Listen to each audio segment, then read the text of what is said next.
I am out at 419 Deer Lake Road, kind of doing a circle here in the road outside the house.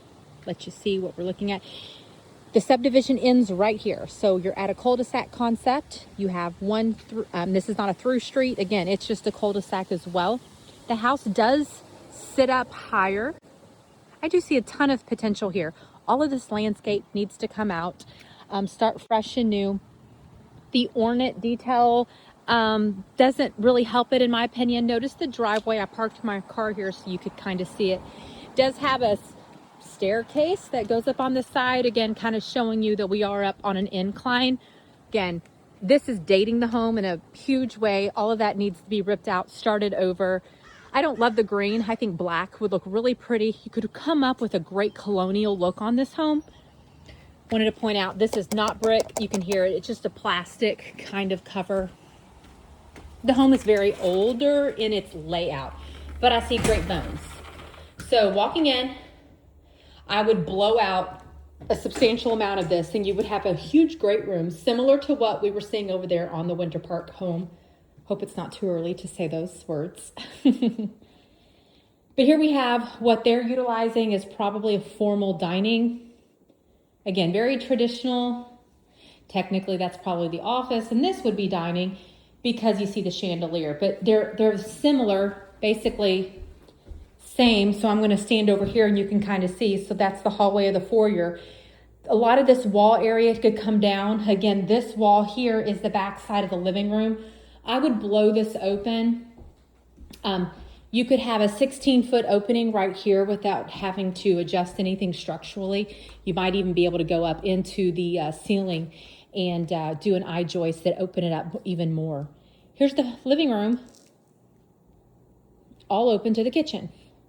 And once again, the way that this bumps out here, it's just trying to do it for appliances and pantry, but this entire area here, maybe if I look at it this way, you can see, this could just be blown open and reconfigured. Really nice and open, similar to the other property, I'd say. But most of what we have in here, I would recommend pulling it out. The existing kitchen, very small pantry. I do love this sunroom. I will point out it's just a peel and stick floor. You can see that they probably left windows open, is my assumption here, and they pulled, I don't know if it's conveying well on camera. I don't see any concerns, and this is an actual products used in a real sunroom, I should say. Sometimes we see wood used out in these rooms. This is humidity proof kind of products, which is what you want. And it has its own HVAC concept to where this is an all-weather room.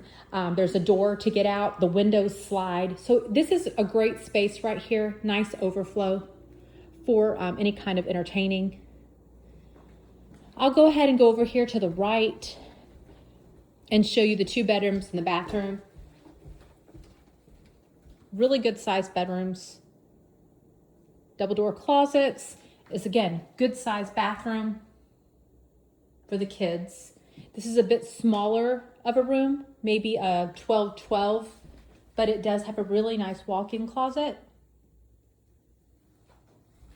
The other side of the home has the primary and the access to the basement. It is not a walkout basement, just like the other property. Before we go down there, just want to show you laundry room. It looks like oops, sorry, should have had a light on here. So nice laundry room, decent size, coming in off of the garage. Nice and deep. Notice even has a section over here for some storage.